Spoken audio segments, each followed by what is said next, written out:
Good morning, everyone. It's another day in our new normal. And while this is so, we are so fortunate today to have distinguished people who will share to us their stories on community participation and heritage. We hope this is something interesting to you and get your pens and paper ready for note taking. So, this webinar series is brought to you by ICOMOS Philippines with the support of our friends from Intramuros Administration, Tao Pilipinas, Archaeological Studies Program, University of the Philippines, Kapisanan ng mga Archaeologists sa Pilipinas, and Tuklas Filipina Society. Before we begin, I would like to invite our ICOMOS President, Tina Paterno, to join me and to give a short background about ICOMOS and an introduction about today's topic. Tina? Hi, morning everyone. Thanks for making time and joining us. Our big thanks to speakers and reactors. We're all in 4 different time zones. Dr. Stephen Acabado, Mr. Marlon Martin, Dr. Rasmi Shoocongdej, a member of ICOMOS Thailand, who's one of our partners, and our reactors Malaya, Ragragio, and Angel Sales. So before we start, please allow me to quickly introduce ICOMOS. ICOMOS is an international NGO that works for the preservation and protection of heritage places. We're an advisory body to the UNESCO World Heritage Committee, and we're composed of a wide range of professionals like archaeologists, structural engineers, lawyers, planners, economists, architects, sociologists, historians, tourism planners, among others. ICOMOS is in 150 countries, and we're the largest organization of this kind. So, what do we do in the Philippines, in this national committee? We've run internships. We run a program guiding interns through cultural heritage research. We ran an international field school on photogrammetry. We spoke out against the construction of the Binondo Intramuros Bridge. And we ran a pre-disaster recovery planning workshop for Intramuros with the University of Tokyo. We've done talks offline in the past, and of course, we're now moving online. And we'll keep you posted for more. How did this talk series come about? They're a product of a focus group discussion we had internally among members after the lockdown began to explore how this pandemic has affected our work in the various disciplines. And generally, many saw this mandatory pause from work as an opportunity to revisit the practice and see where the gaps are. Some success stories emerged of work continuing during the pandemic, which we're exploring in this series of talks. Thank you, Tina, and thank you, ICOMOS, for hosting us. And I'm really excited in this talk because as an archaeologist, I think our discipline is quite underrated in its connection to the whole heritage talk. And as someone in the field, I see that there are so many ways on how archaeologists and local community members can really contribute to development issues. So for today's talk, we will proceed with the different speakers present, and then we will also have discussions afterwards. If you have any questions, please post it on the ICOMOS Philippines Facebook page. Okay, so for this webinar, again, just to recap, we have 2 main points. So how does archaeology improve the lives of communities that live in and around these precious cultural sites? And what are the tools and approaches in archaeology that are used for learning and public engagement? And are these tools still valid given the pandemic? Okay, so let me introduce to you our first speaker, who will give us an overview of the archaeological practice and its role in our present and future communities. He is an ICOMOS member, a member of the Wenner-Gren Foundation for Anthropological Researchers Advisory Committee on Engaged Research Grant, and an associate professor of anthropology at the University of California, Los Angeles.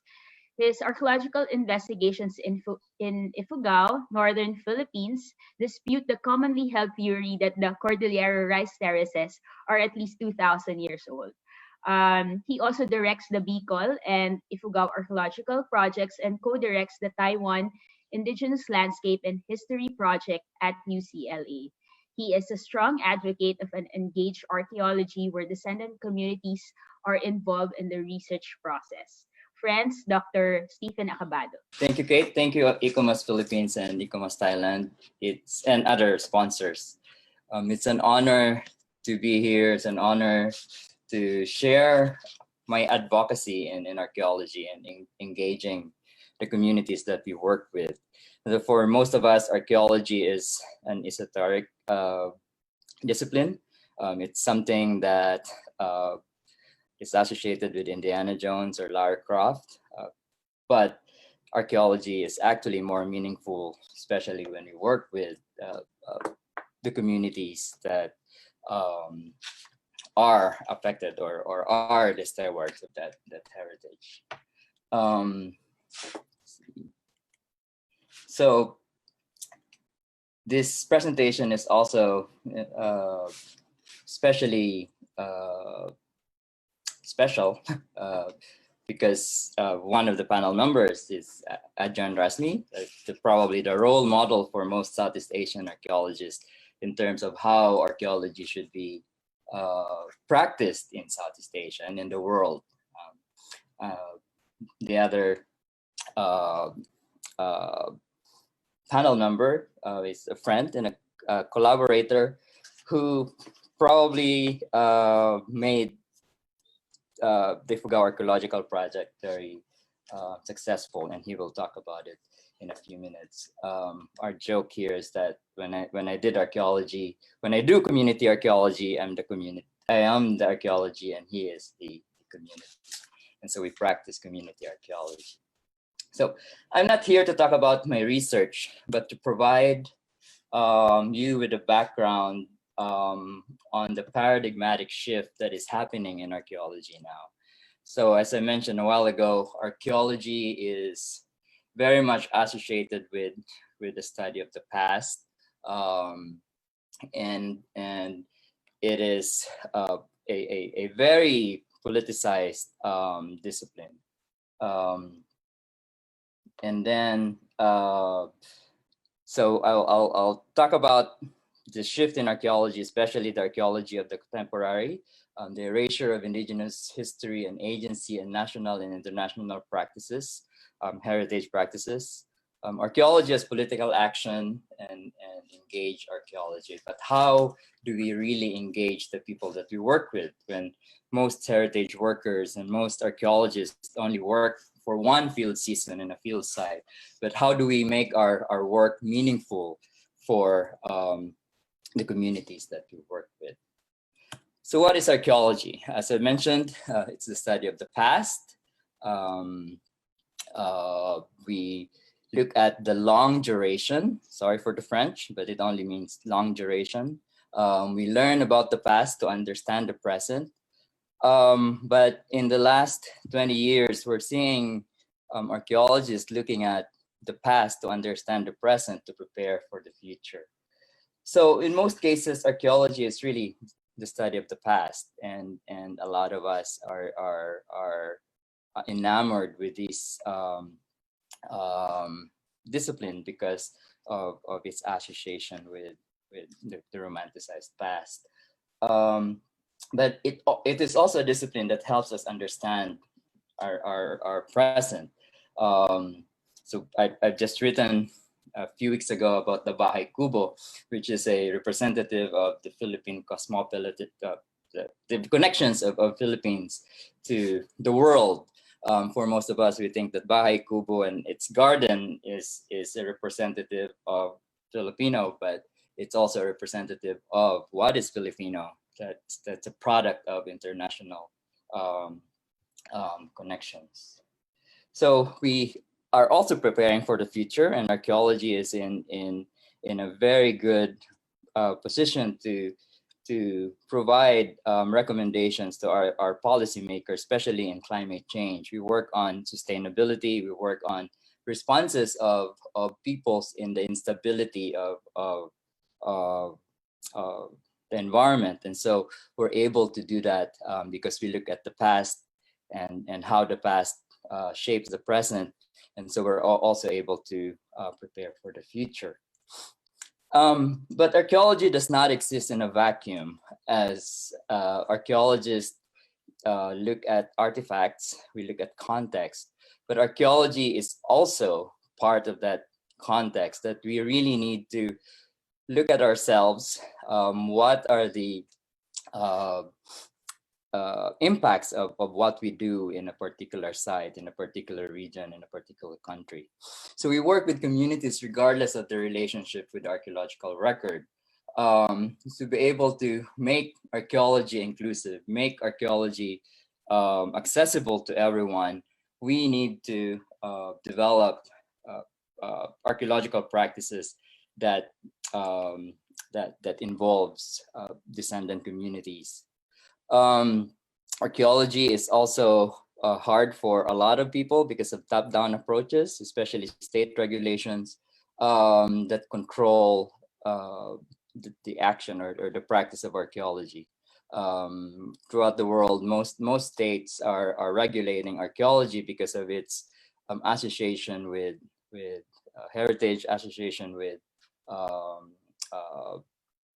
antiquities.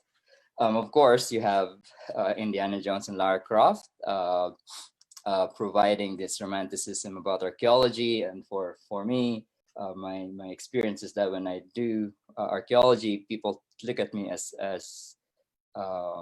a treasure hunter, and they lose their mind when they find out that I'm looking for charcoals instead of gold. You also have this archaeologists who practice the helicopter approach, jumping from the helicopter, parachuting in, and then leaving the site after they've been able to acquire the materials that they need. So there is a need for archaeologists to work with communities, because archaeology is associated with heritage, and heritage evokes community. Without a community, there's no heritage. And so when we work with communities, we also highlight the idea that knowledge production is not just the monopoly of archaeologists, of outsiders, but that we also provide a space, and we consult with descendant communities on how to interpret the data, because in the end, it is their heritage, it is their history. And I added this slide today because there's a lot of you here in the audience are familiar with the role of UNESCO in the World Heritage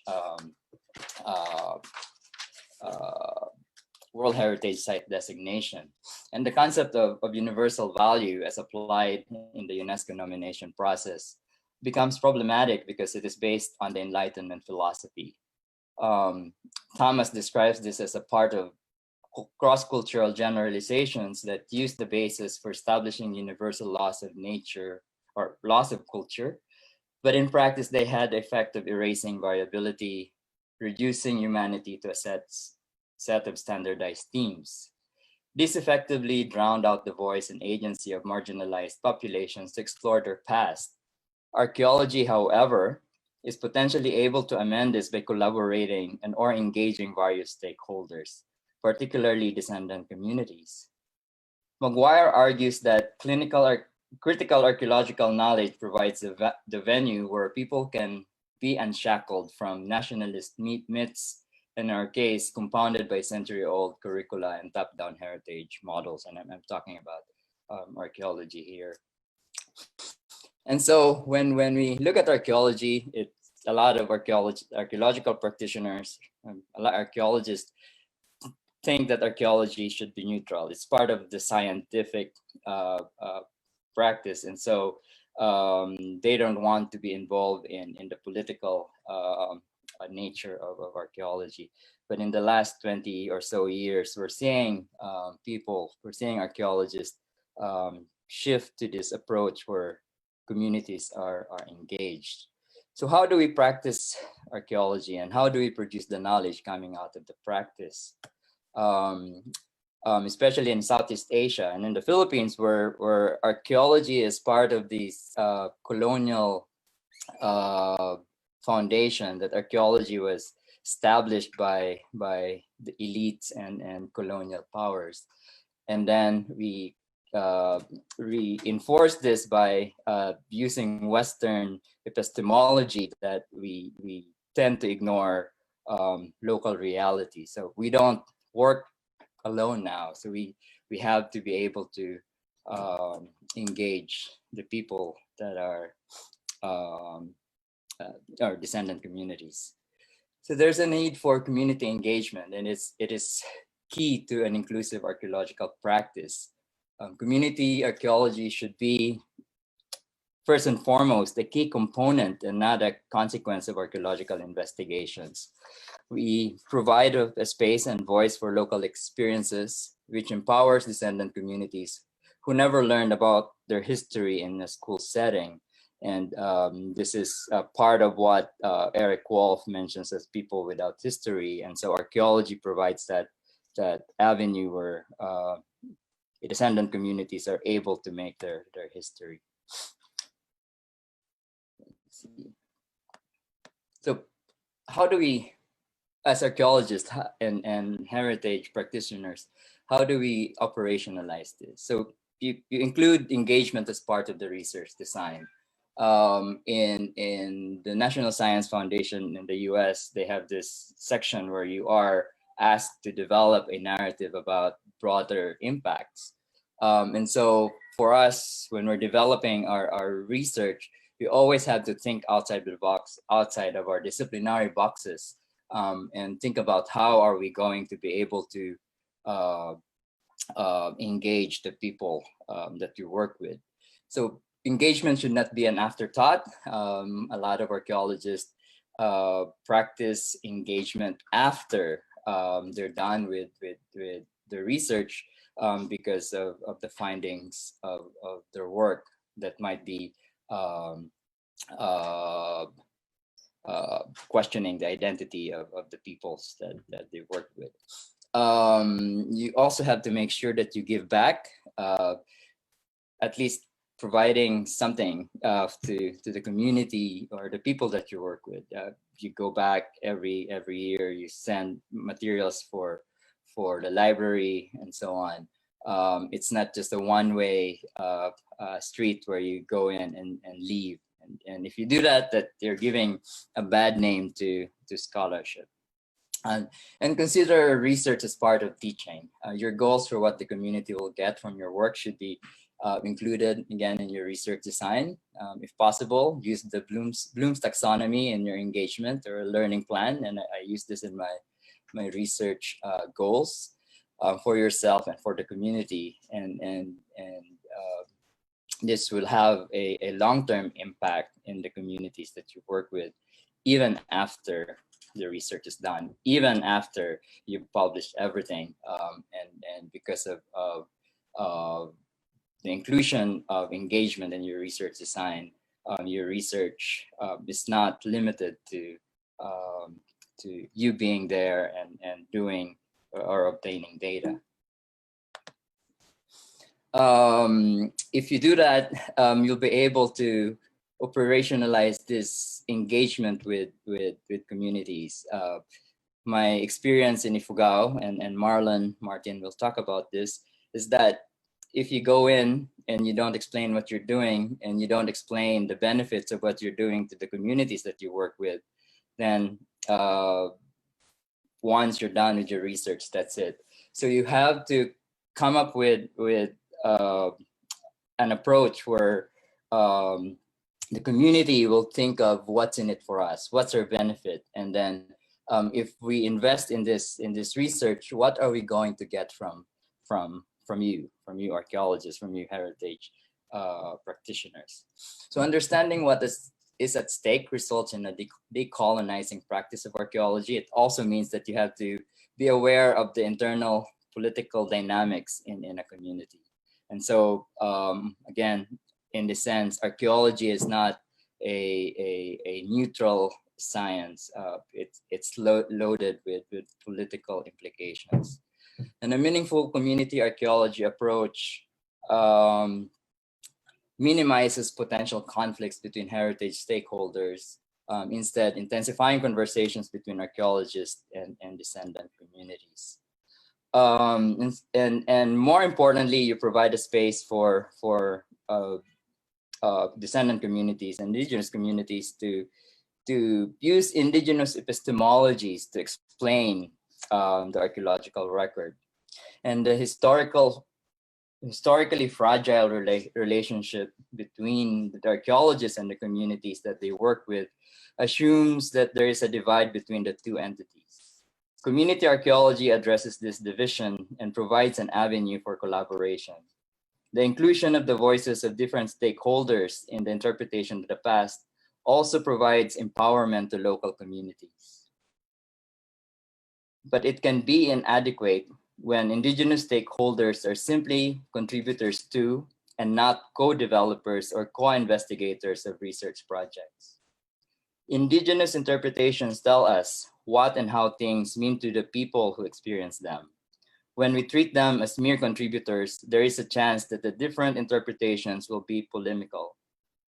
When we accept them as co-investigators, then it does not become a matter of one side is wrong and the other side is right. Instead, we integrate the scientific findings with indigenous interpretations to achieve a nuanced understanding of the past. And in in the age of COVID, where we're not able to go to the field, this long-term relationship will allow you to continue your work even though you're not in the field. Thank you. Thank you, Dr. Acabado.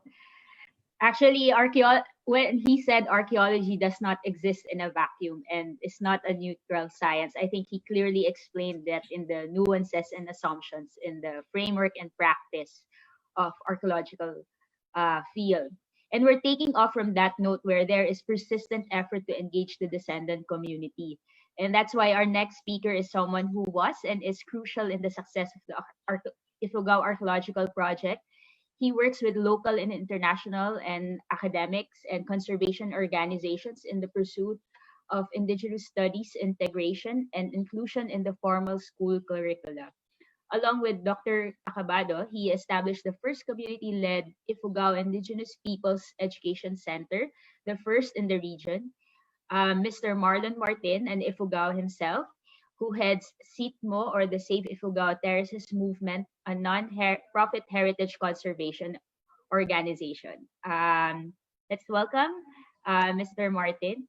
Hi, Kate. I just got a message that his data is slowing down. So if we could, and if Professor Rasmi doesn't mind, maybe she can go ahead and then he'll pop up a bit later. We'll go back to Mr. Martin in a bit. But our next speaker is someone who actually also mentioned by Dr. Acabado in his talk. She is a professor of archaeology and a director of the graduate program of the Department of Archaeology, Faculty of Archaeology, Silpakorn University in Bangkok, Thailand. She has an MA and PhD in anthropology from the University of Michigan. Her areas of interest include the collaborative approach between archaeology and ethnic communities, archaeological heritage management, World War II archaeology, and decolonizing archaeology, terms that we've actually also seen in Dr. Acabado's talk. She has been working intensively on public outreach to the general public and academic communities on cultural heritage and the role of archaeology in contemporary society. May we welcome Dr. Rashmi? Thank you. So I will follow up Professor Stephen, on the different part of Southeast Asia to Thailand. But first of all, thank you, Kate, ICOMOS, Philippines and Thailand, and all the, panelists here.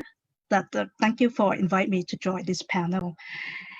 And especially, I thank you, Stephen, for such a wonderful introduction, so I don't have to say anything, or explain anything further. Okay.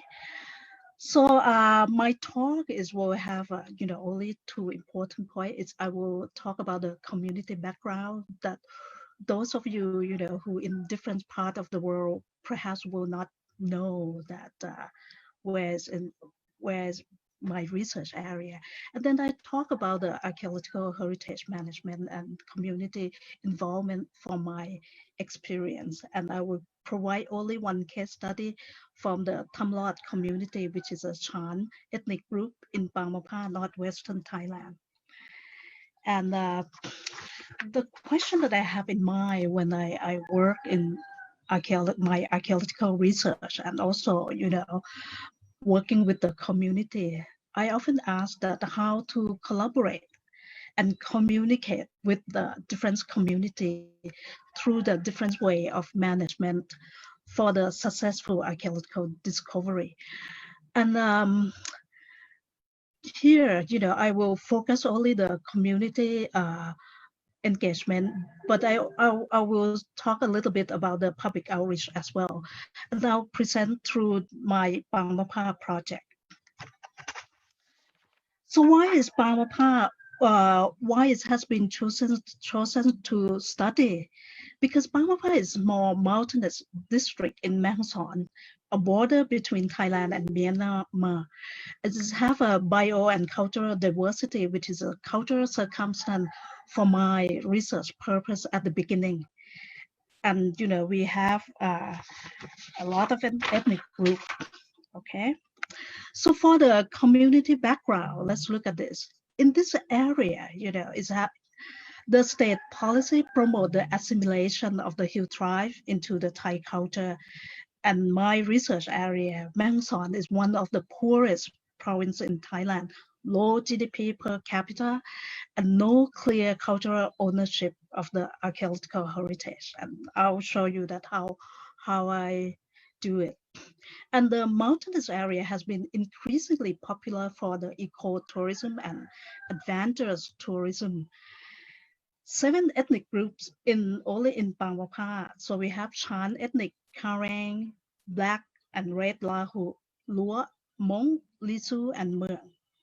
So most of these members are lack of Thai citizenship. So here, I show you the history of the tribal settlement based on our oral history. And we'll talk about the Chan group who recently moved to Thailand from Myanmar. The Chan is from Ban Rais, only recently. So here, when you look at the Thamlot village, it's only 51 years old. So it's tested out in 1969. And the occupation is mainly wet rice cultivation. People practice wet rice cultivation and tourism of the Thamlot cave. Many NGO has been working here, so people exploit to the NGO, and 3 major archaeological sites in the village. The Thamlot cave, this is the log coffin one, and the Thamlot rock shelter and the Long Rock cave are the one that I excavate. And people, after we study the oral history, they have no historical connection to the archaeological site. And this area, the archaeological site, have the law under the law of the Fine Art Department, Ministry of Culture, and the Department of National Park, Wildlife, Plants Conservation, and Ministry of the Natural Resources and Environment. So this is the kind of the area that we have. Okay, let's look at the first one. The first one is the Thamlot cave, which is a log coffin excavated by the Fine Art Department in 1986. And this is later, before I excavate the later two sites.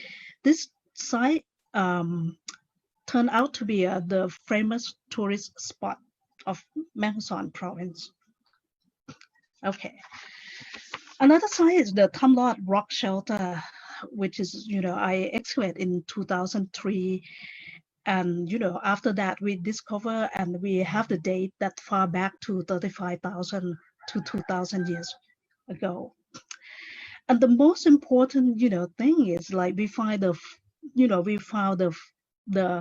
1300 13,000 years old date to the late Pleistocene, which is the oldest Homo sapien in Mae Hong Son. And only the past 7 years, that we can have a facial reconstruction by Professor Susan Hayes from the University of Wollongong, and the artistic, reconstruction by Wachirat Prayunkambai. And because of we have the facial reconstruction, so people feel that, not only the local people, but the Thai people feel that this is the facial that similar to our perhaps Thai ancestor. And this make an impact on the, how I do my research.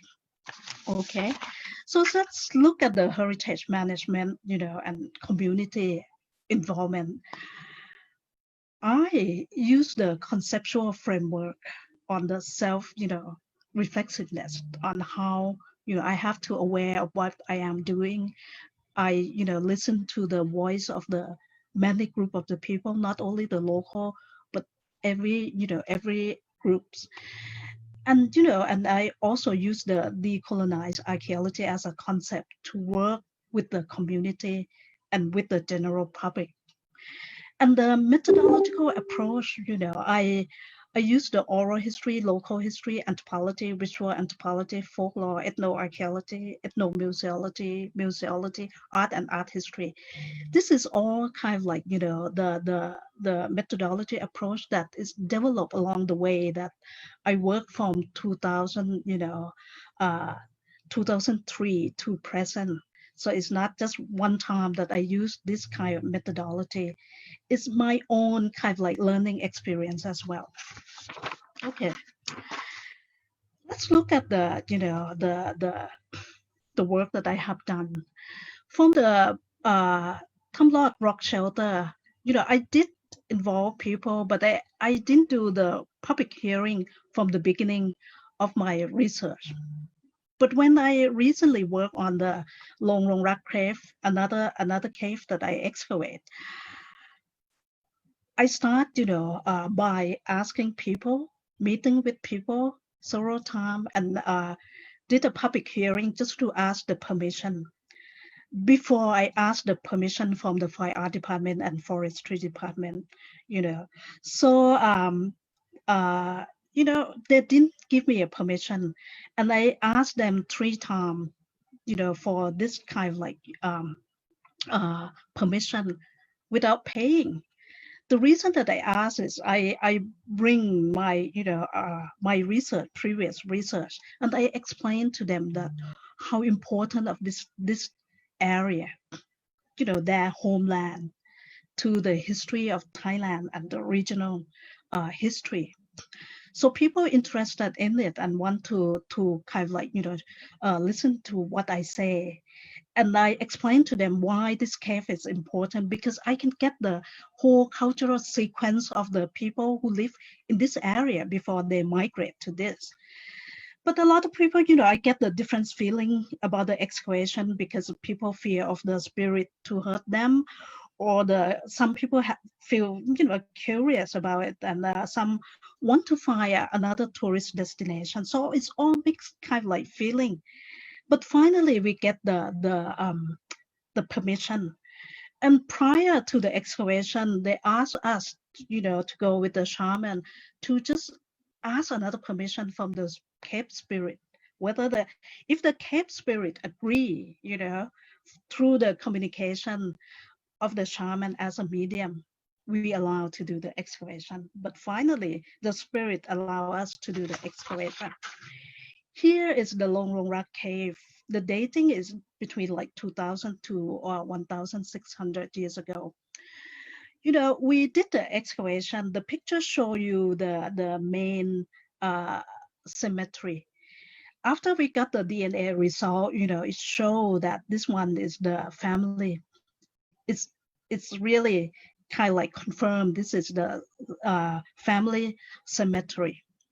And the DNA, that we got, it's also, we have the people who speak Austro-Asiatic which is some of the modern ethnic group living in Mapha, there, and also the Dai, which is similar to the Shan language.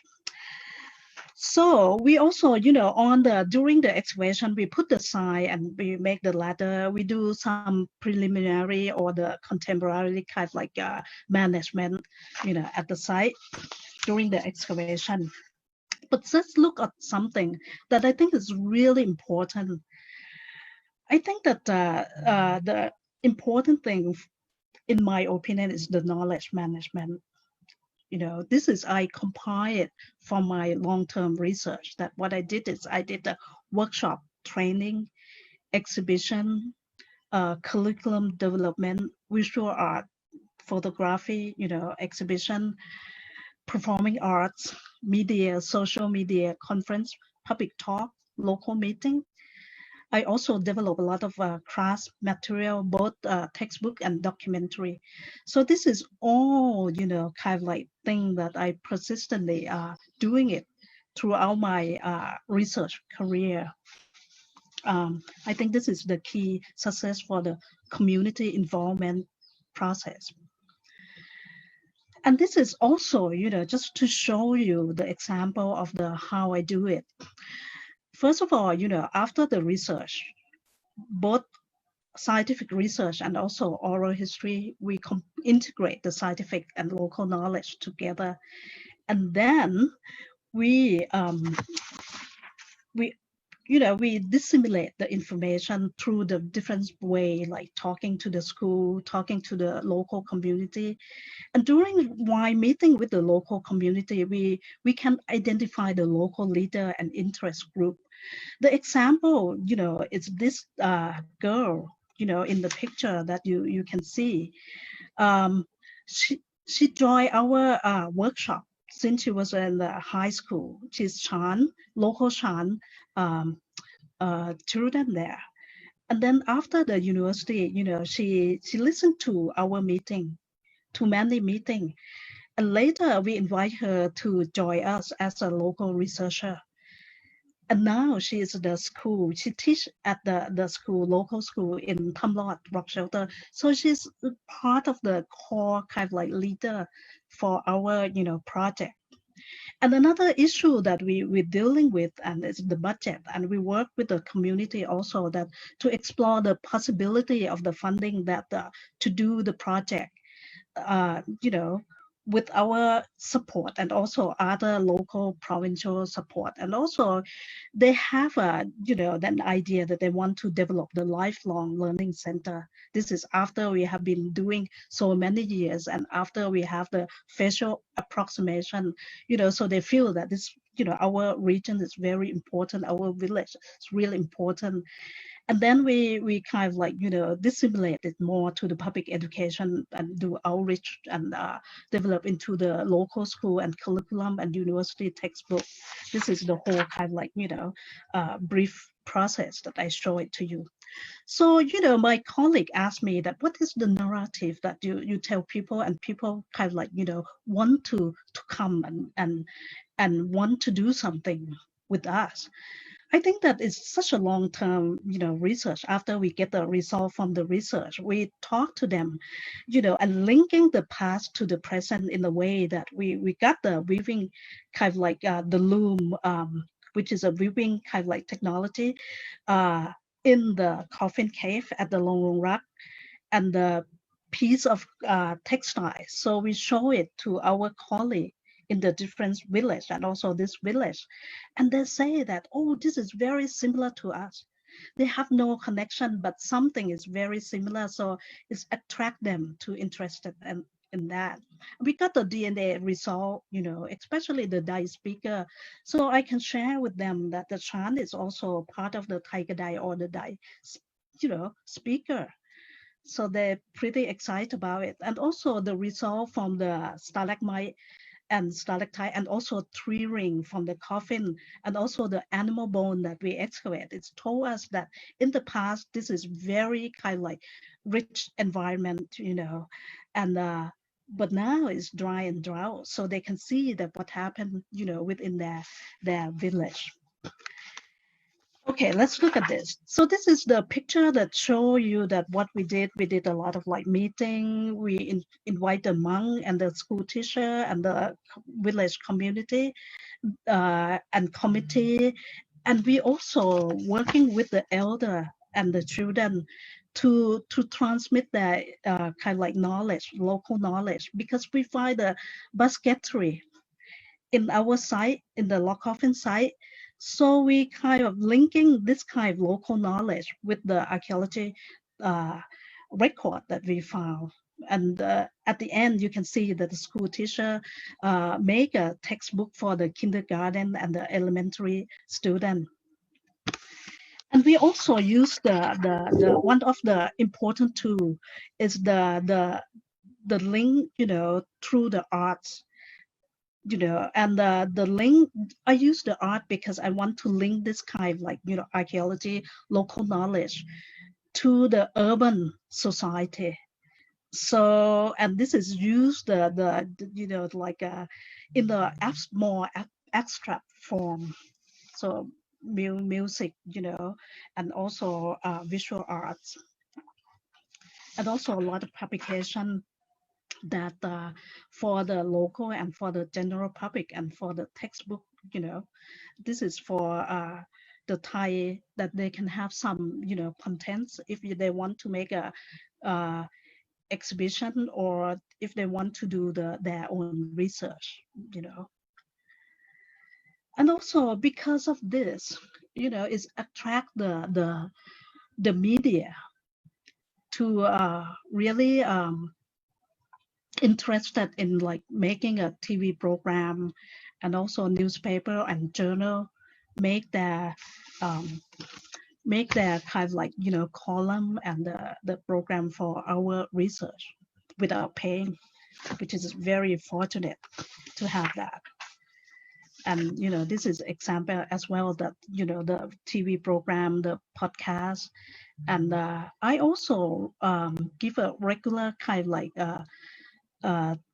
teaching to the elementary school and kindergarten, because I think that the heart of the education, it should go to the small children from the beginning. If they learn something, I think that they will grow up and have a sense of responsibility to the society, and they will understand the diversity. Okay. So in conclusion, based on my experience, archaeology is a long-term ethnography. You need to observe the change through time also. And you change your methodology, you change your conceptual framework along the way, especially working with the community. For my archaeology, maybe I use my kind of like rigorous kind of like theoretical framework, but with working with the community, you have to find your own way, I learn and, and make a lot of mistakes, and you respect community and voice and all community, different community. Also along the way, when you work, you have to be persistent on what you are doing.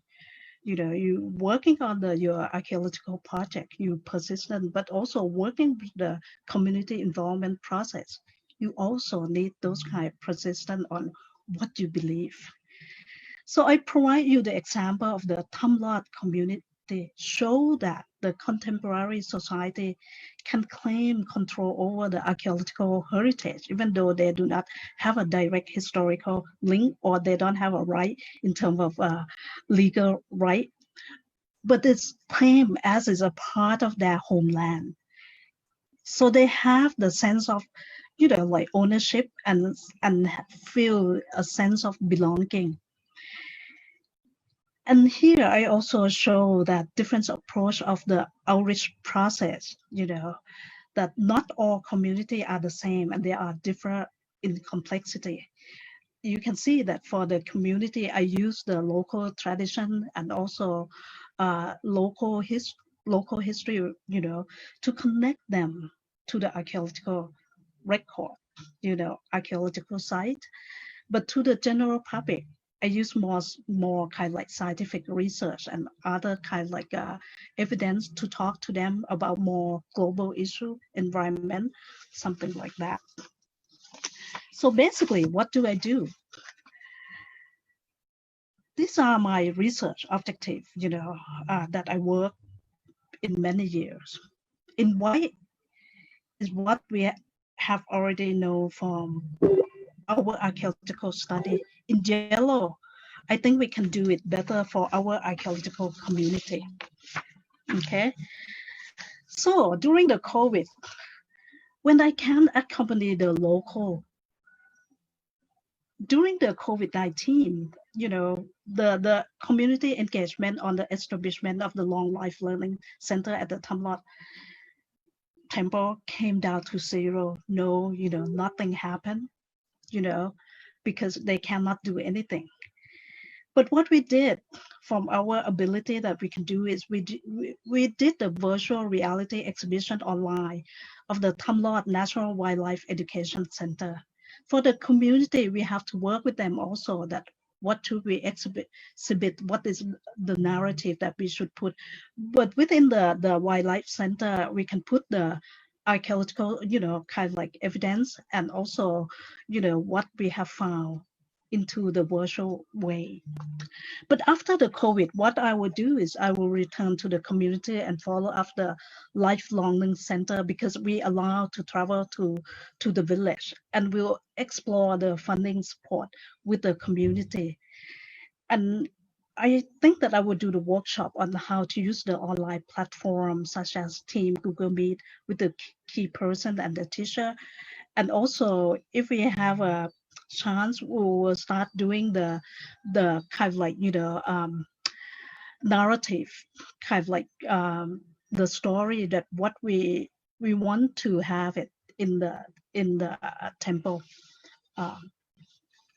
So thank you. Thank you, Rashmi, for sharing your experience in Thailand. Marlon is still not here, but I believe that Dr. Acabado can present his slides. Okay, so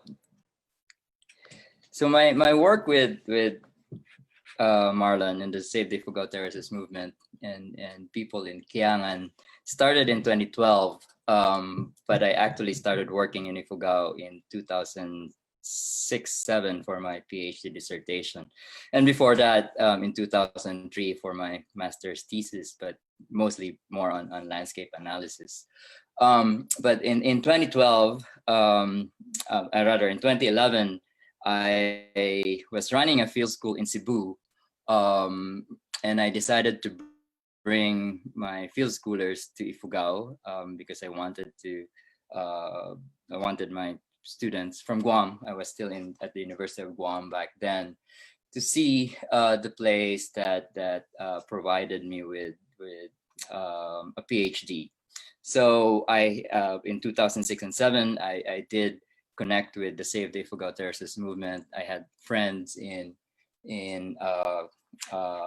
Ifugao, and then I asked them to schedule a meeting between myself and Marlon. And during that meeting in 2011, we talked about developing a research program in Ifugao, the Ifugao Archaeological Project, and a few months later, I went back to Ifugao, I think March 2012, and we had the first consultation with the Kiangan community. So I was with the National Museum back then with Dr. Ana Labrador, Dr. Maria Stanyakovic was also there, and stakeholders from Kiangan, Ifugao rather. And so you have school teachers, public officials, and so on. And then we talked about how are we going to approach this research. They were still hesitant to work with me. I was an outsider. I went there in 2007 doing my dissertation research in Banawe, and here I am coming back in 2012, and they were probably thinking that I'm going to do that helicopter archaeology again. And so in the 2012 meeting, that's when I intimated that it would be a community-led project, and I am just a partner for the Ifugao Archaeological Project, and the rest is history. But it took about 3 years for the community and Marlon to really see the importance of the community investing in the archaeological project.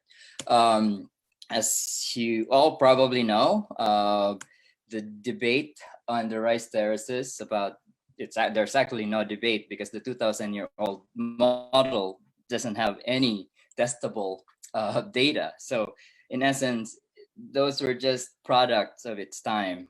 It was a product of this isolationist and waves of migration theory that was prevalent at the turn of the 20th century. It was a model developed by the Spanish. It was a model that was developed later by archaeologists who were responding to the evolutionary models that dominated the sciences late in the 18th or rather 19th century.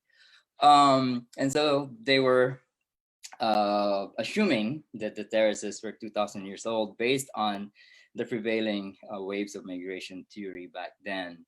And so it entered our imagination. It's in our history curricula. But what we do know now is that older is not necessarily better. And in my dissertation in 2007, almost no one really took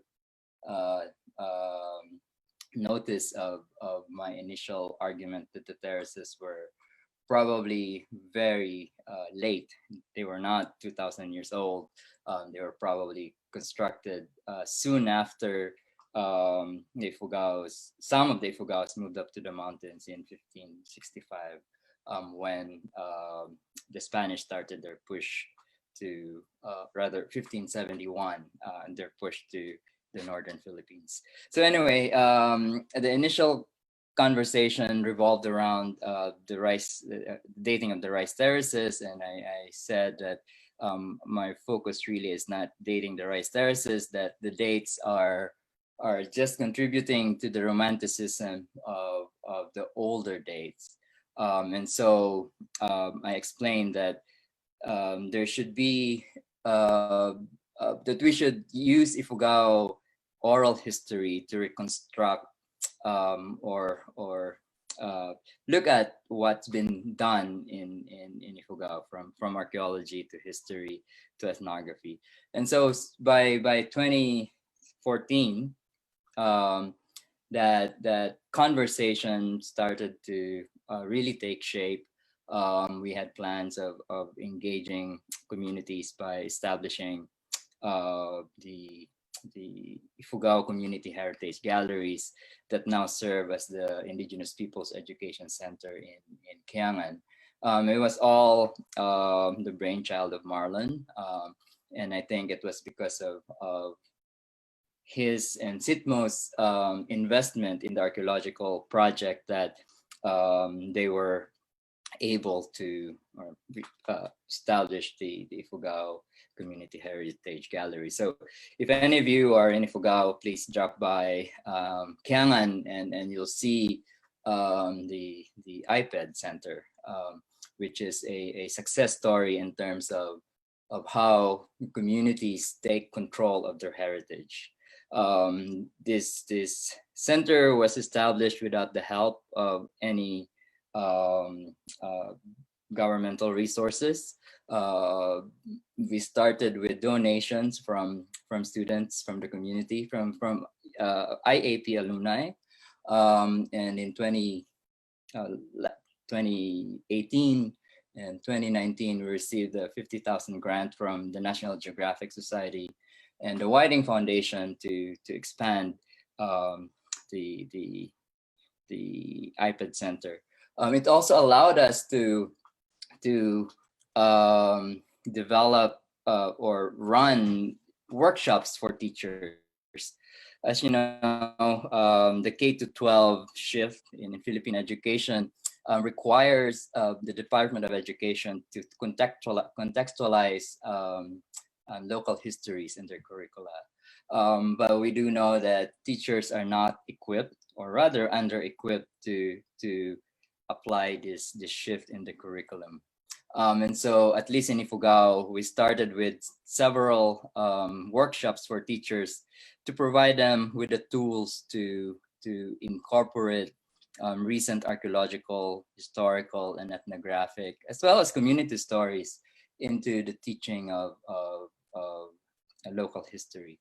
Marlon would say, if he's here, if he's online, that we are all products of the Philippine educational system, and for Ifugaos, they learn the history of Rizal of Bonifacio, and we consider the rice terraces as part of our heritage, but Ifugaos do not learn about the terraces in school, and we blame the Ifugaos, or probably not blame, but we look at the degradation of the terraces as problematic, but then there are no institutional support from the ground up to really educate or provide this strength for, or empower the younger Ifugao generations to appreciate the terraces.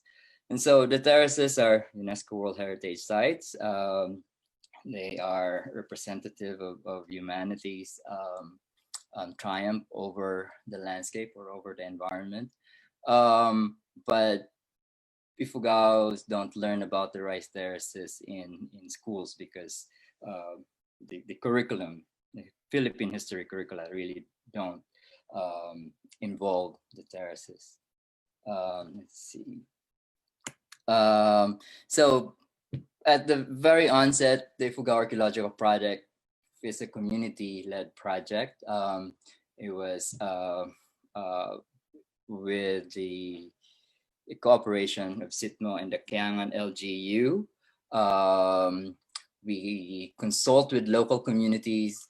And one of the things that we do here is that we don't publish anything before we present the findings to the community. Of course, there are power dynamics, internal power dynamics within these communities. It's not a monolithic community. And so I'm aware of that, but the consultation provides us with this kind of dialogue in explaining the archaeological findings to the community. And Marlon translates the archaeological findings into a language that they would be able to integrate into their oral history. So we've been saying that the Ifugao rice terraces are 2,000 years old, but the Ifugaos never said that the rice terraces are 2,000 years old. They know that the terraces are old, but old can be my grandmother or my great-great-grandmother.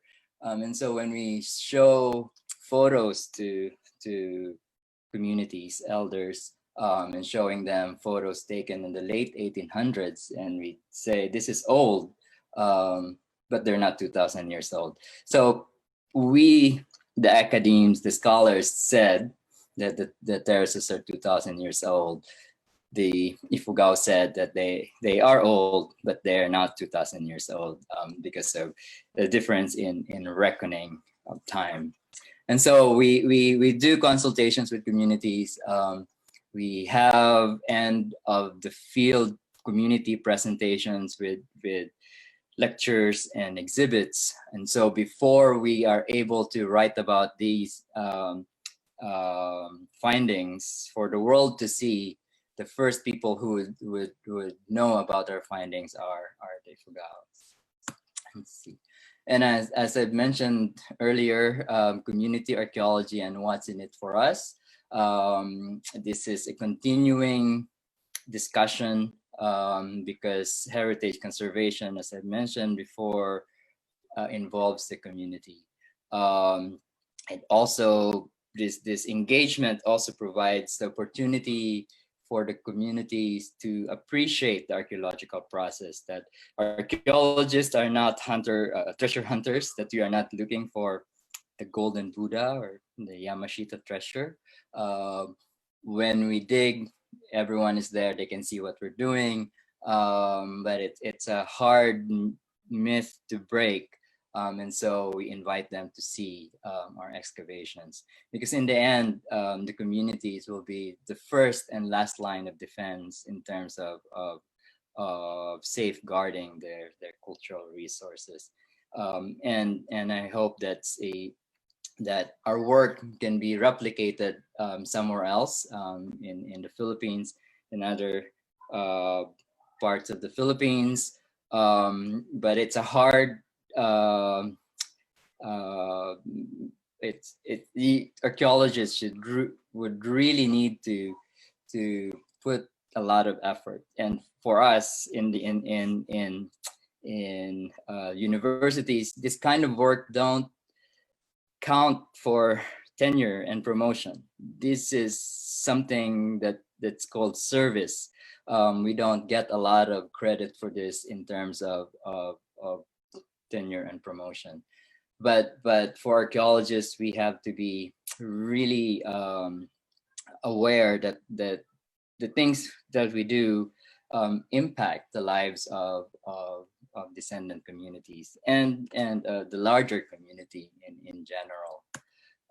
And so Ifugao, the SITMO, since 2013, has been running community-led programs to prop up their heritage conservation.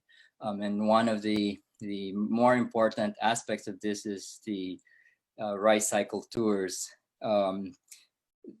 It's very expensive to sponsor a feast.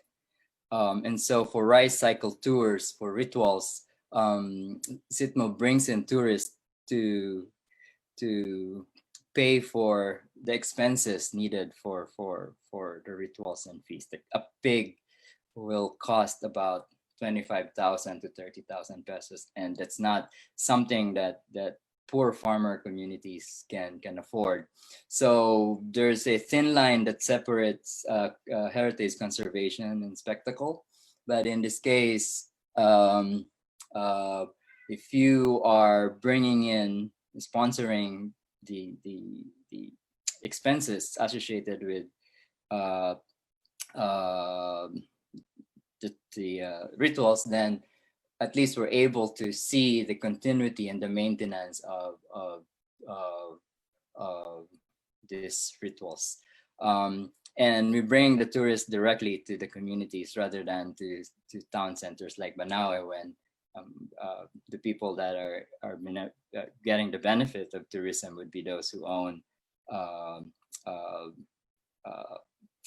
hostels and restaurants, rather than the farmers themselves, who are in the end responsible for the upkeep of the terraces. There are lessons that we've learned so far in the last almost 10 years of working in Ifugao, that there are negative reactions from community sectors that they disagree with the research findings. Of course, you can please everyone. The 2,000-year-old model is a hard nut to crack, but we'll get there. It's a product of the colonial scholarship, and we just have to explain that a younger dating of the terraces is empowering, because it explains how they were able to resist multiple attempts by the Spanish, at least 12 in the 1800s, and never really establish a permanent foothold in that region. We also learned that and reinforce the importance of involving stakeholders. And then these conversation facilitates the conversation between the community and national agencies.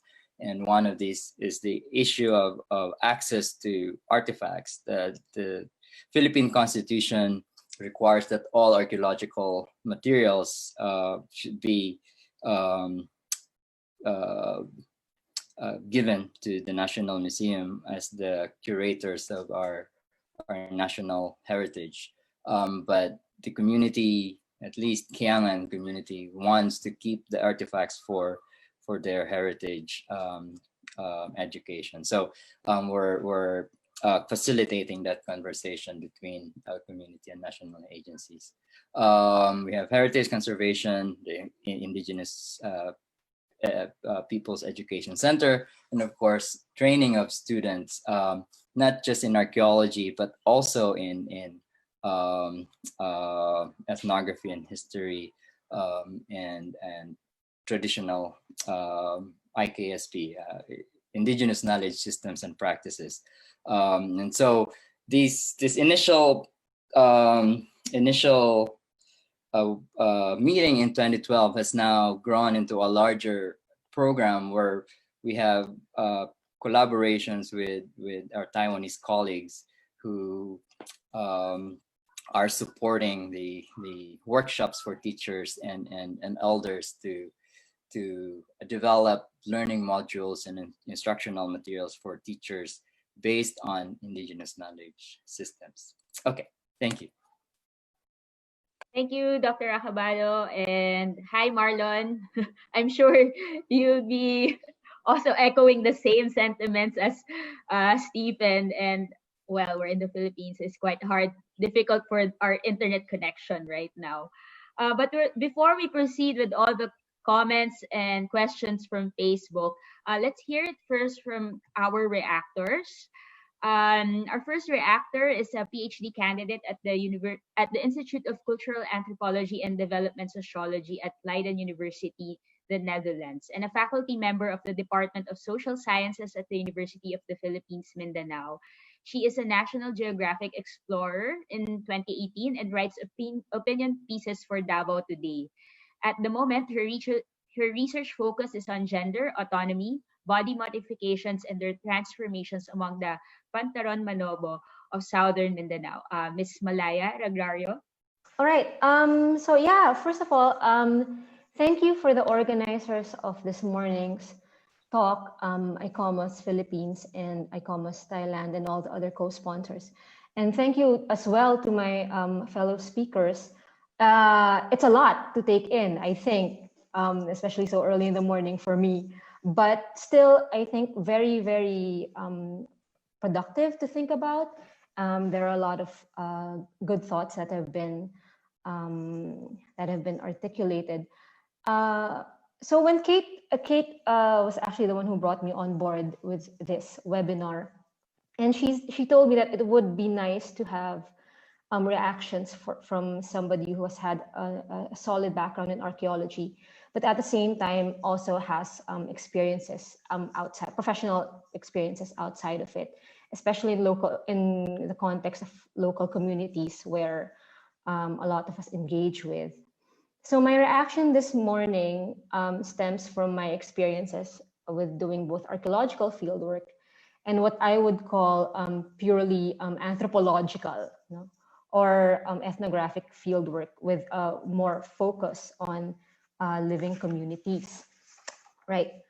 What I realized, being on both sides of the fence, so to speak, what I realized is that there are a lot of really complex layers to how we can fully and genuinely integrate indigenous outlooks and epistemologies in our heritage endeavors. When we say epistemologies, what we mean is how do we know what we know? How do our partners, how do the local communities know what they know as well?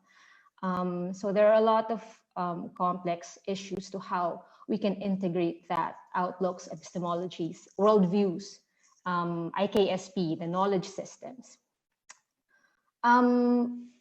What I've gotten from my more recent engagements with cultural anthropology and ethnography is that understanding a local community in and of itself is a full-time job, and this this is kind of like a belated realization for me, having worked in archaeology for a really long time. And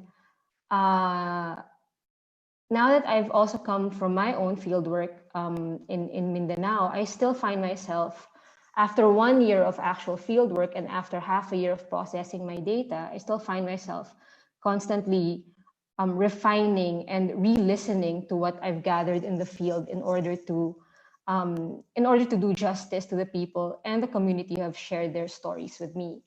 So what I realized is that ethnography is what I would call like a slow cook discipline. It can't be rushed, and unpacking all of these indigenous epistemologies and ontologies do need to be a slow cook process, so to speak, in order for us to be able to relate with the communities on a toe-to-toe basis, as peers.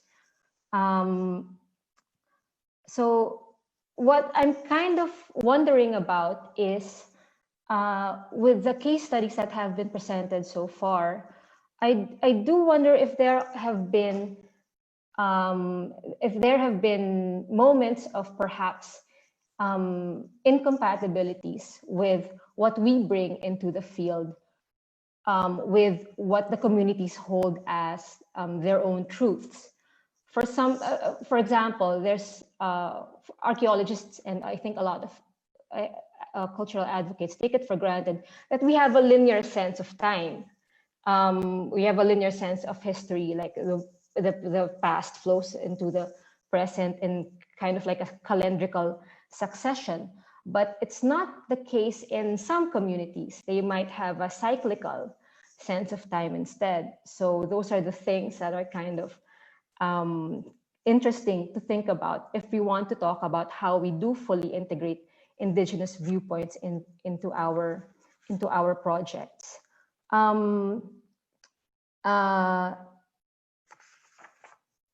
Okay, so having said that, I also found it interesting that Stephen in particular talked about how well, Stephen kind of took what I think, from my understanding, took a critical stance towards what he called the Enlightenment values or stance that a lot of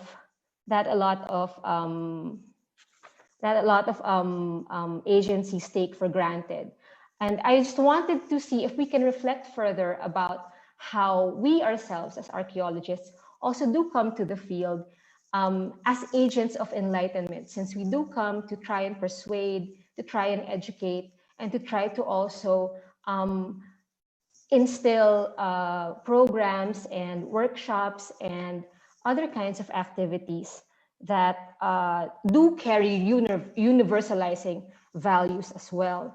So, and my last reaction, I think, would be, having said all of that, I was wondering if we still have time, if the speakers can present perhaps a moment or a remembrance of theirs from their field experiences about moments of tension or perhaps moments of friction, wherein wherein what we bring in may not be necessarily compatible with what the communities expect or what the communities need. So I think that aside from presenting success stories, if we present those moments of tension, those vignettes of friction, maybe that can also be just as productive when we think about how we come into the community and fully and genuinely engage with them.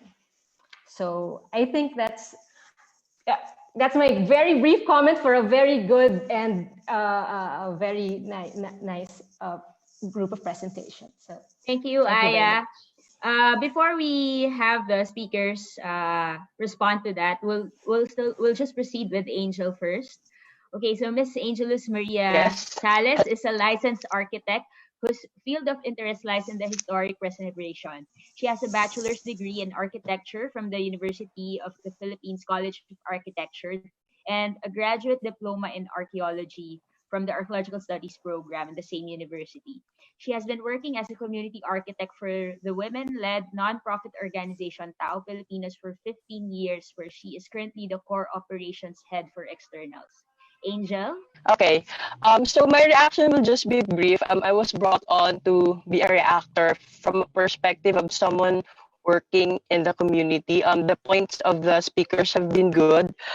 I very much can relate to the struggles that perhaps the archaeologists have encountered when dealing with communities. I think anyone who's been dealing with communities, I think the most common denominator for everyone would be when they're working closely with communities is how to earn the trust of the communities, and also that there will be a change to the professionals or academe working with the community and how they think, okay, and how they accept in terms of the knowledge that they brought to the community. And I also definitely agree with what Dr. Acabado said in terms of community archaeology, that it should be incorporated at the beginning of the research and not just an afterthought. And most of the time I'm thinking, actually, since my point of view is from the community development work, if you've been working in communities with poverty, if the community programs that you have introduced, were you able to measure its impact in terms of like, were they able to alleviate poverty somehow, and also did you observe the intersectionality of poverty and community development work? I know in archaeology our focus is culture, and so not so much on the community development work, but that's one perspective that I would like to know also. And then if you measure the change that you brought to the community, what are, like, do you do project monitoring and evaluation? What are the tools that you use to measure those change? So that's briefly my reaction. Thank you. Thank you, Angel. Let me invite first Tina again to, she will co-moderate this question and answer this morning. Tina? Hi, thanks. Thank you, all the speakers. I was overwhelmed by the passion, the breadth, the dedication in your work with communities. I was wondering though, like from a funding perspective, the long haul takes a lot of funding, right? And well, two questions. One, are funders also leaning that way? Are they starting to recognize the long haul? And two, have you ever tried to not, like when you write grants, write them not solely for archaeology, but for development, using archaeology as a tool? So archaeology is no longer the focal point. I just wanted to see what the funding options were out there, because without your deep vocation, how would someone else get to do that work? You know, whether it's for archaeology or built heritage or landscapes. Thanks. Stephen? Yeah, I can start to that. So if you're just starting, you won't probably get a big enough grant to support you in the long haul. But there are opportunities. So the National Geographic Society has an education program that is focused on this kind of work. So it's not explicitly engagement, but it's about education. But it's an applied. It's a translational research for archaeologists. It actually provides more money. So if you're applying for if you are a National Geographic explorer, the most that you can get is probably 25,000 or 15,000 for early career, and this funding can give you at most 50,000. So that's one. The Warner Grant Foundation for Anthropological Research is coming up with a big granting grant program focused on engaged anthropology, and this is not just limited to anthropologists. This is open to any disciplines who work with communities and their research is related to anthropology. Sociologists can apply and other disciplines. The National Science Foundation, although it's really in the US, is really focused on the scientific contribution, but the broader impact is one of the more important components of the proposal. Even though your proposal is really strong scientifically, but if you're not able to relate that into something that the communities will be able to benefit from, you probably won't be able to get funding from NSF. But one more thing, I think, and this is more important, this is more sustainable, is to get communities or donors to support. At UCLA, we call it development work. So we approach potential donors to support this kind of work. So far we've been able to get support from donors here, UCLA alumni, and other interested people. For those of you who are interested as well, if you check the Sustainable Preservation Initiative, this is a funding institution that provides funding for communities who want to focus on or to support their heritage initiative. They won't fund your heritage program, but what they'll do is help you develop a business that's associated with your heritage focus, because their principle is that without money, without a steady flow of income, your heritage conservation will not be sustainable. So for them, it's the business side of heritage conservation that's more important. So there are opportunities for funding such projects.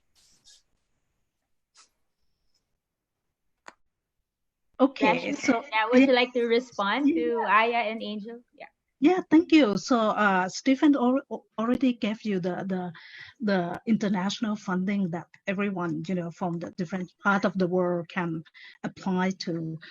But I give my experience, you know, from Thailand, but I think that it's can be seen from other part of the world as well. That for the funding that we get this, we have the funding agency that Thailand Research Fund, which is provide the funding for the research, the National Research Council, and you can incorporate your community work or any kind of cultural heritage management in your research.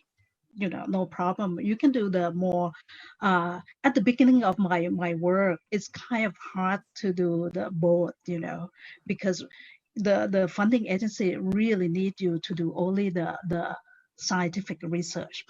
But later on, I incorporate it into part of my research objective. So that's why I can keep doing that in my research.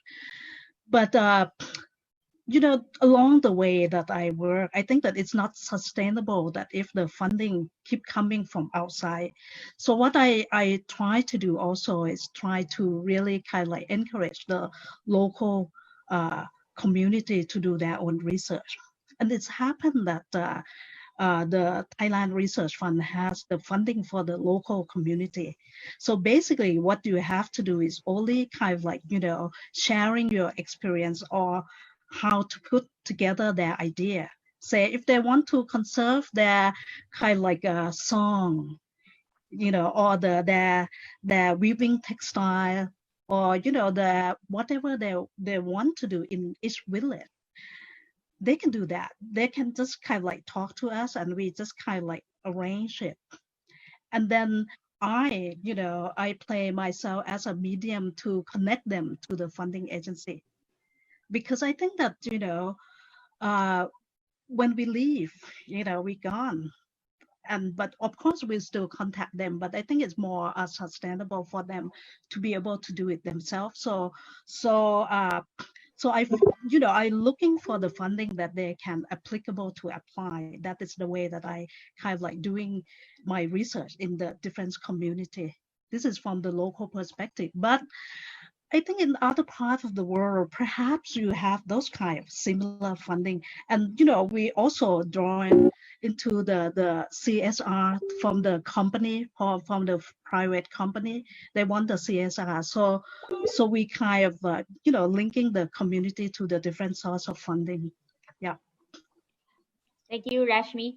There's a question here from our Facebook.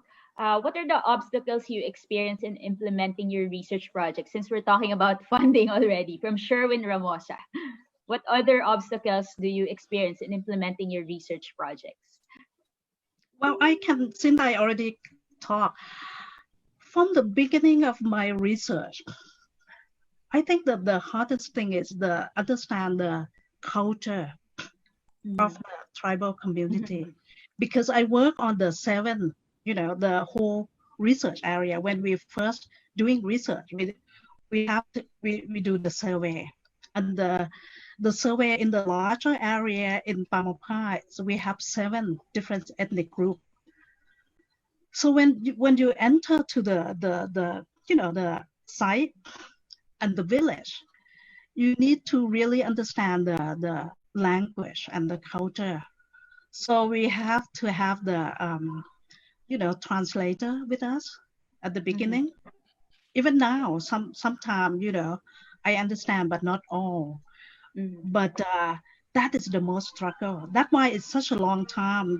It's taken me such a long time to understand each community, each culture. I think I like the Ifugao that I don't know whether you have the same, just one ethnic group or not, but here you have 7. So each one of them have the different tradition, different kind of like belief system, different kind of like culture. So I do archaeology first, and then I spent another 7 years to just do the heritage management, just to understand. That's why the local history and the folklore, ethnoarchaeology, anthropological research that have been incorporated into my method, later on. That is the most obstacle. And we don't get the data and the result, right away. So it takes time to get the analysis. But once you get the analysis, then you can communicate with them, and you gradually like bring your knowledge to sharing with them. But I change my research strategy as well, that I listen more. I understand them first. I understand each community first, and then I highlight, make them wait until they ask me that, what do I learn? What do you learn? And then I share it. And that is the two-way communication happen. Yeah. And I think it's also similar to Dr. Acabado's work. But there's one interesting question here for you, and maybe Aya can also answer. Archaeology in the Philippines is not very popular, in my opinion. Why is that so? Aside from UP, what other schools offer that course? Aside from Intramuros, what other sites being done in terms of archaeological find that is known in the ASEAN region in the Philippine soil? From Ed Ibanez. Stephen? Yeah. So I think, well, archaeology is really not that.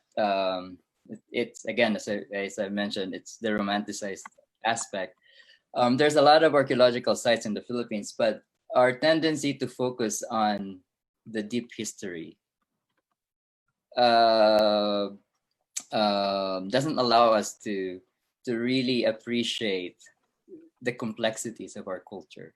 We are not the same as Thailand with monuments, as Indonesia with monuments and megaliths, and the initial archaeological research programs during the Spanish time and later in during the American period was to really look for this kind of deep prehistoric connection, as if that our national pride is tied into deep history. And so for now, we have a lot of archaeological sites that we can be proud of. You have the early hominid sites. You have the sites in Mindanao, in Palawan, the Manunggul Jar, and so on. But we also have a lot of more recent and more meaningful archaeological sites. Our churches are built on top of archaeological sites. The responses of our ancestors to culture contact, to climate change, are archaeological sites that will probably provide us with more information about ourselves than focusing on this deep history. But I'm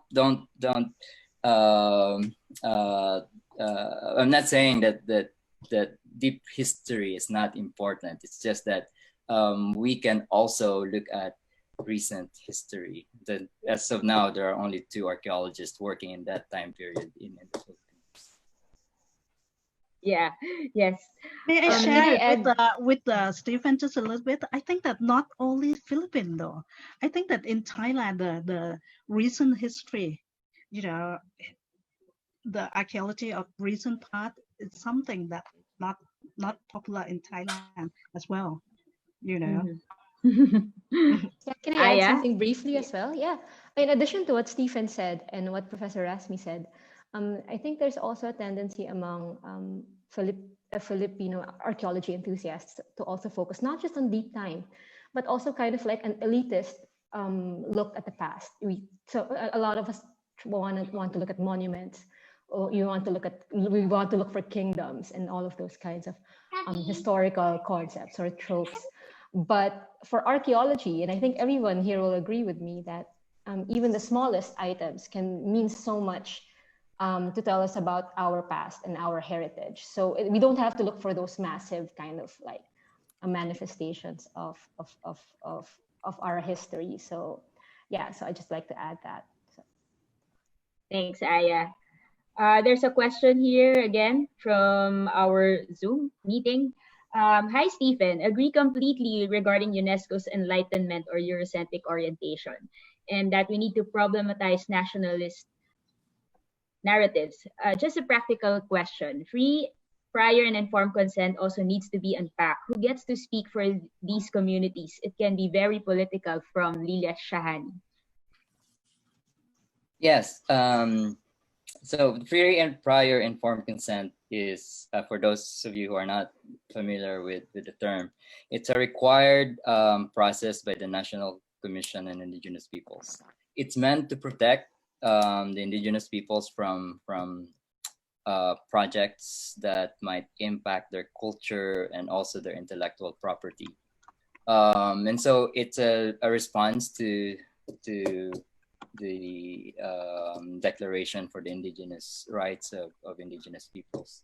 But when I went through FPIC, when I was doing my dissertation research, I sent all my materials to NCIP, and I was expecting that I would be the one consulting, asking for permission from the community. But I was surprised when the NCIP staff told me that they are the ones doing the consultation. And in my mind, I don't know if they're able to explain what I'm doing as an archaeologist. But they said that's the process. I was a graduate student. I didn't know the process back then. But then in 2012, when we came back for the launch of the Ifugao Archaeological Project, the FPIC was, I think the implementing rules and regulation was still being updated. So we didn't go through an official FPIC, but we went to the community. We had rituals to ask the spirits. We had FPIC for the spirits. And for the following year, the community that we worked with said, "Oh, we already gave you our consent. Why do we need to go through NCIP again with paperwork? We're not a writing culture. We're a verbal culture."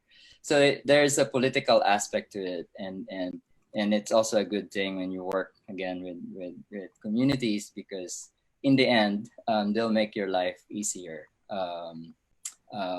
But of course, as archaeologists, as outsiders, we have an ethical responsibility to follow the rules, however difficult they are. So we follow the rules, but we also listen to the community. Thank you, Stephen. Actually, I was also thinking about all these community engagements that we're talking about. And now that we're in the pandemic, how are you guys coping up with your research projects? And are there any ongoing efforts to go back to the community, and this with the whole internet problem, especially in the Philippines, how are we trying to solve that? Yeah. Stephen? Yeah. Okay. And For me, yeah. so we're taking this time to publish. So Marlon and I just finished the first draft of our book. Watch out for it. We're also taking this time to write funding proposal for the development of an Ifugao ethnographic encyclopedia, which will be online. I've already received support from my institution, from my dean, partial funding.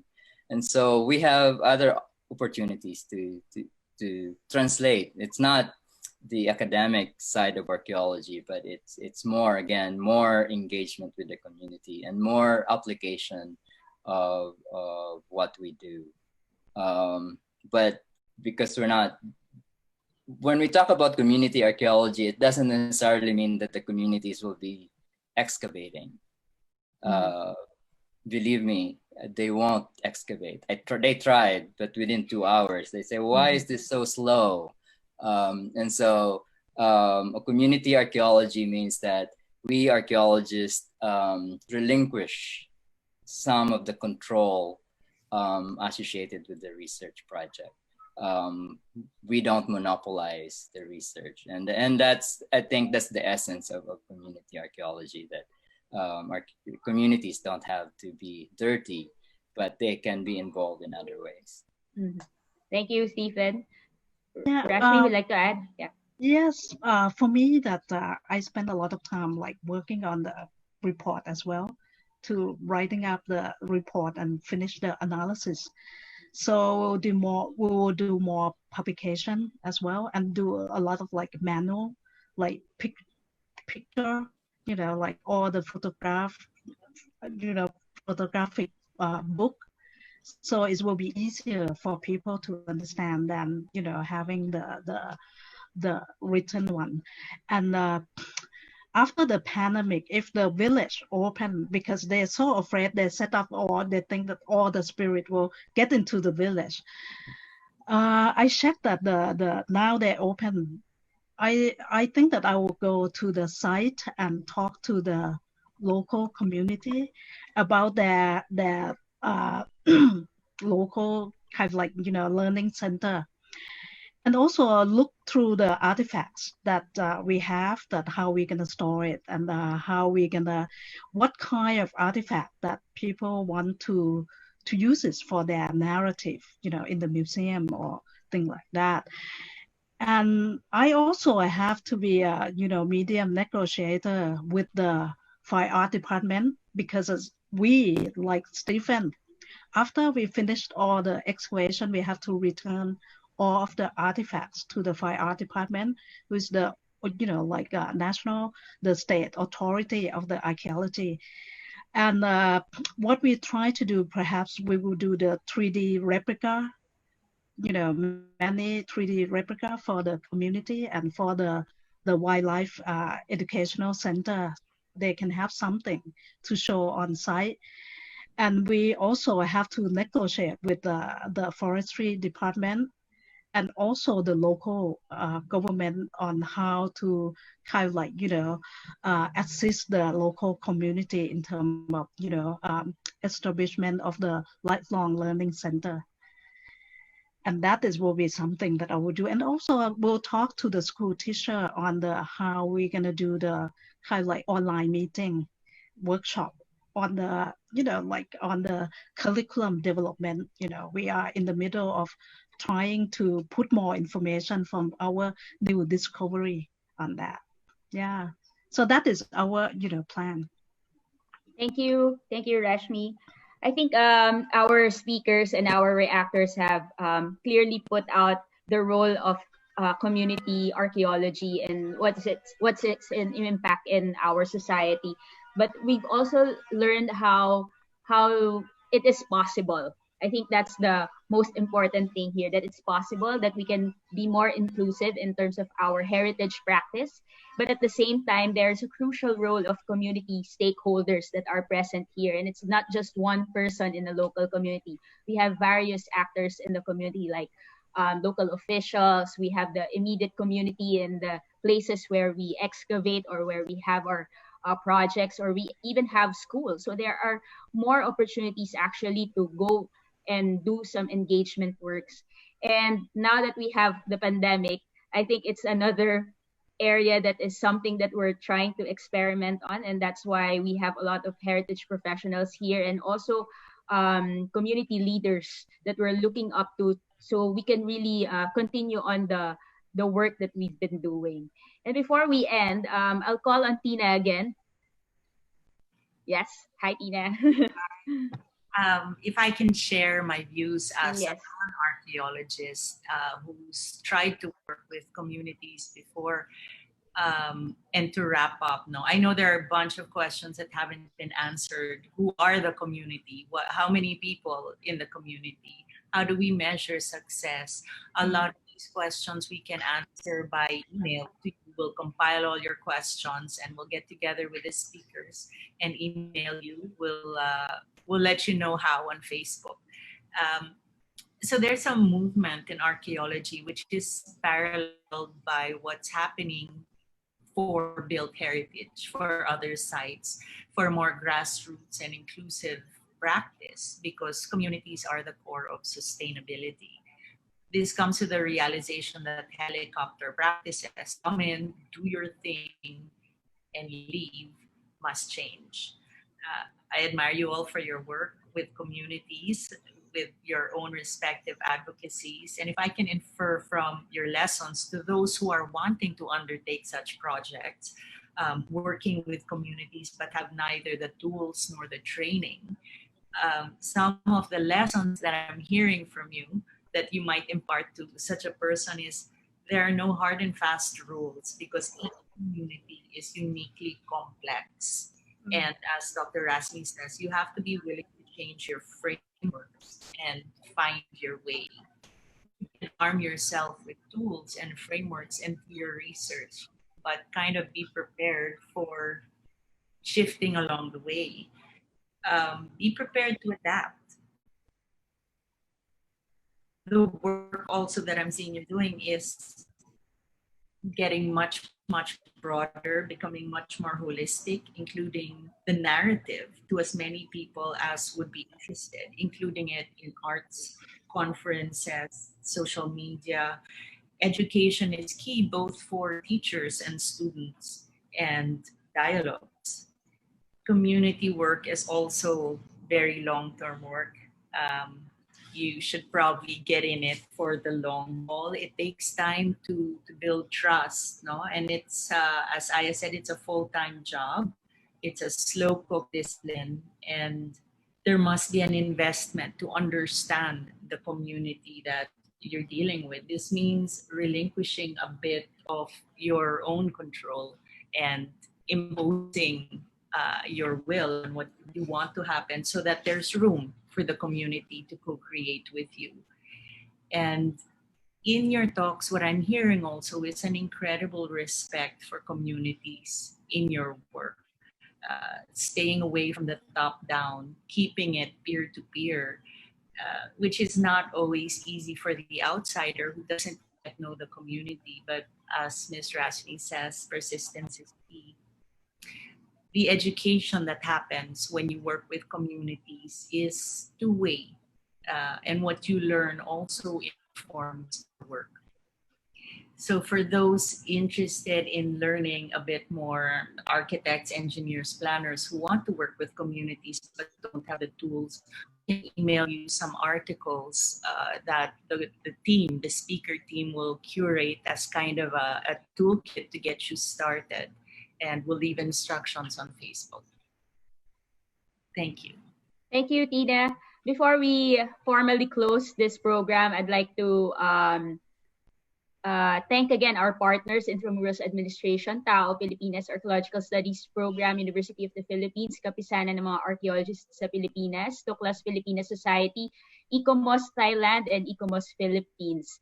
We're also promoting another event coming up on July 11, Saturday, 3 p.m. Presented again by ICOMOS Philippines, Clothing and Spaces by Stephanie Koo. So I hope you bookmark all those webinars that are coming up in the ICOMOS page. Tomorrow, actually, I think most of the other questions are also archaeology related. Stephen and Marlon will be once again showing up in our screens.